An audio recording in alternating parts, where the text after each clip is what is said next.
Oke, Low Viewer, selamat pagi.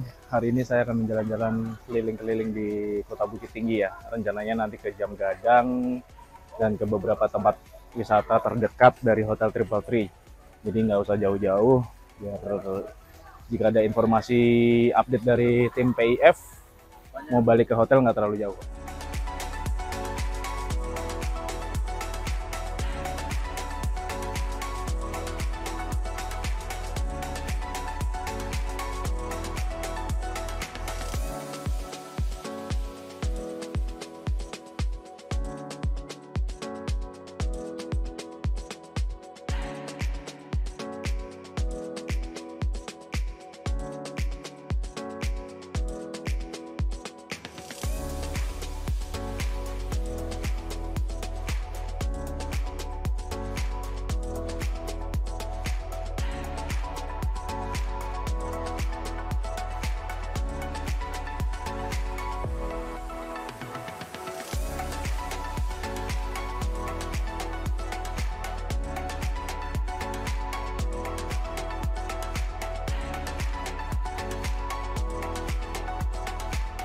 Oke, Low Viewer, saya jalan-jalan ya, jalan kaki mengelilingi sekitaran hotel. Ini masih di tengah Kota Bukit Tinggi ya. Jalannya sih bersih, terus nggak terlalu ramai juga. Dan ini ada jalan khusus pejalan kaki ya. Ini di belakang saya nih udah kelihatan. Jadi ada jalan khusus pejalan kaki, enak buat jalan kaki nih.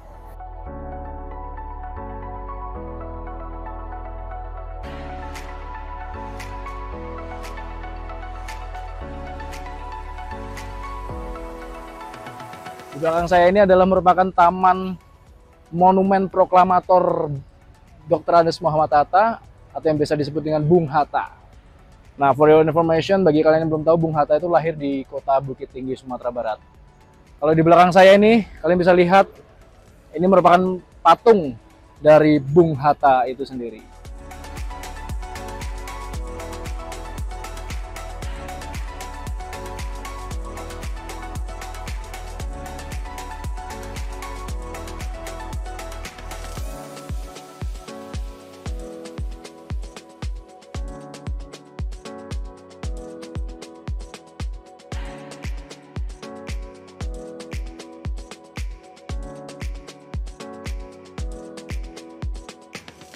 Oke, Low Viewers, ini saya sudah berada di depan Gua Jepang dan juga Taman Panorama Ngarai Sianok.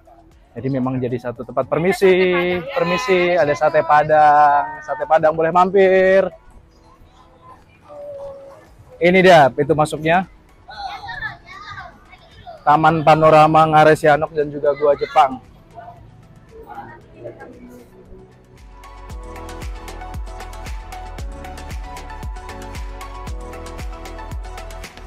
Saat ini saya di depan Panorama Ngarai Sianok.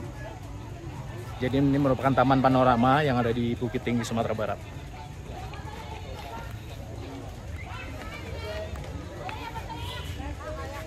Jadi di area sini nanti juga terdapat Gua Jepang, Gua Lubang Jepang ya, peninggalan penjajahan Jepang.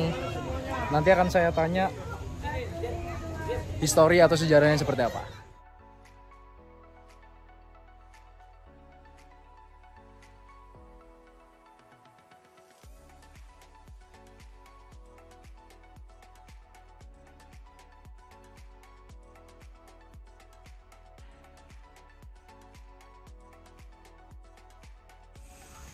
Situs cagar budaya peninggalan Perang Dunia Kedua. Jadi ini Gua Jepang merupakan terowongan buatan yang berada di tebing Ngarai Sianok, terletak 40 meter di bawah permukaan tanah dengan panjang yang berhasil diketahui dalam tanda kurung 1470 meter, dan demi keamanan pengunjung hanya 750 meter yang dibuka. Jadi hanya setengah saja yang dibuka. Terus konstruksi lubang ini dikerjakan pada bulan Maret sampai dengan Juni tahun 1944, kurang lebih 3 bulan, dan dapat menampung 500 orang sampai 1000 orang maksimal, serta dapat menahan getaran ratusan bom di atas 500 kg. Luar biasa. Pembangunan ini atas perintah dari Markas Besar Divisi ke-25 Angkatan Darat Jepang. Ya, jadi ini ya Bang, silakan. Bentuk seperti ini denah lubang Jepang yang dibuka oleh pemerintah di Kota Bukit Tinggi ini. Dengan total panjang seluruh ada 1.470 meter atau kurang lebih 1,5 kilo. Ini yang dibuka oleh pemerintah hanya sebagian. Karena di sini untuk udara semakin kita turun nantinya pun udara semakin sejuk. Kapasitas terowongan ini bisa menampung hingga 1.000 orang pengunjung, tidak pernah kekurang udara. Oke. Lubang Jepang ini berbentuk kamar-kamar atau lorong-lorong yang bersifat connecting dia semuanya. Total lorongnya ini ada 21. Dan dulunya fungsi beda-beda. Seperti 6 lorong pertama ini yang nomor 2 mereka gunakan sebagai gudang senjata atau ruang amunisi. 2 bekas ruang makan untuk pekerja paksa yang menggali lubang Jepang ini. 1 ruang sidang untuk tentara Jepang. Dan 12 ruang lainnya sebagai barak militernya tentara Jepang. Nomor 3 ini tembusnya ke jurang Aresiano. Asal mulanya mereka jadikan hanya sebagai ventilasi udara. Tapi dalam keadaan darurat baru mereka jadikan sebagai pintu pelarian. Dikarenakan ketinggian mencapai 70 meter hingga dasar sungai Aresiano. Di dalam lubang Jepang ini pun juga disediakan nanti ada penjara untuk pekerja paksa yang tidak sanggup kerja lagi. Dan dapur hanya sebagai tipuan karena dulunya digunakan untuk eksekusinya. Oke. Mulai masuk ke dalam gua Jepang ya, jalannya menurun. Nanti naik ke sana juga kita naik tangganya yang di luar sana agak sedikit landai, bukan tangganya selesai. Enggak curang gini ya? Ya. Ini tangganya udah dari dulu atau tambahan ini? Tambahan. Tambahan. Nah, tadinya awal mula ditemukan lubang Jepang ini, dari atas kita masuk sampai saya berdiri ini ditemukan hanya sebesar lingkaran bermobil.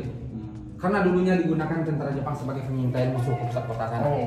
Setelah ditemukan direnovasi oleh pemerintah, maka pemerintah korek ulang lagi. Ya, lubang Jepang ini lama penggalian mereka hanya 2 tahun 8 bulan. Mereka mulai dari 1942 terhenti di pertengahan tahun 1945 karena Jepang kalah. Oke, saya sudah menyusuri tangga yang cukup curam tadi ya.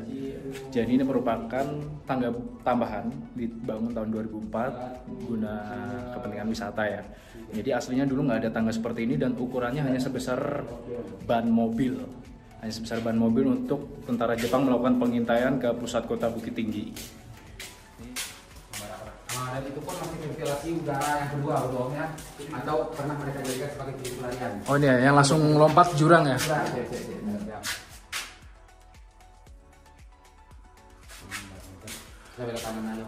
Oke. Ini tembus ya? Ya, kita lihat sejarah sama dapur di sebelah sana. Oke. Ini pintu pelarian Jepang ya, tentara Jepang lari ke sana. Romusa kita. Romusa ya. Oke, jadi ini sudut pelarian ketika Romusa atau pekerja paksa kita ingin kabur dari tentara Jepang dan langsung jurang 70 meter. Iya, dan kurang lebih mereka turun ke bawah sana menggunakan apa yang ada seperti akar-akar kayu atau pohon-pohon kecil yang masih ada. Oke. Dulunya tidak setinggi. Oke, saya akan menuju ke penjara nih ya Bang ya. Penjara bersebelahan dengan dapur. Penjara bersebelahan dengan dapur, yang dapurnya tadi itu buat eksekusi. Jadi kamuflase gitu Bang, dapur tapi dieksekusinya di sini. Dan semen yang kita lihat ini sekarang sudah direnovasi, termasuk besi, lampu itu sudah tambahan oleh pemerintah di tahun 1985. Permisi.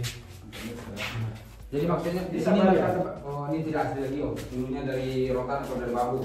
Nah, lorong yang di bawah ini yang mereka peruntukkan untuk pembuangan mayat. Karena lorong ini berbentuk seperti perosotan anak-anak, dalamnya kurang lebih 65 meter, tembusnya langsung ke sungai Aresiano. Dan awal mula ditemukan kurang lebih dulunya 2 kali lebih besar daripada ini, dan ini hanya dibuka kecil supaya tidak ada kecelakaan anak-anak yang jatuh maksudnya atau membahayakan. Ya, jadi bukanya sebagian aja. Dan lorong yang di atas mereka gunakan sebagai pengintaian. Yang mereka intai dari sini bukan musuh melainkan penduduk kampung. Jadi bila ada penduduk kampung yang akan mau menjual hasil kebun, mereka diintai dari sini, nanti akan dirampas di pintu perampasan atau pintu penyergapan. Dan caranya mereka untuk mengintai kurang lebih mereka naik ke lubang yang kecil ini hanya 10 meter tembusnya ke tepi tebing ya. Itulah tadi betapa keras dan menyedihkannya perjuangan dari kerja paksa Romusa dulu. Rakyat Indonesia dipaksa untuk bekerja paksa oleh tentara Jepang. Jadi ada yang dieksekusi juga jika melakukan pemberontakan atau melakukan perlawanan terhadap Jepang. Kita patut bersyukur hidup di zaman sekarang, hidup di zaman kemerdekaan. Sudah tidak ada penjajahan dari negara lain dalam bentuk fisik maupun apapun itu.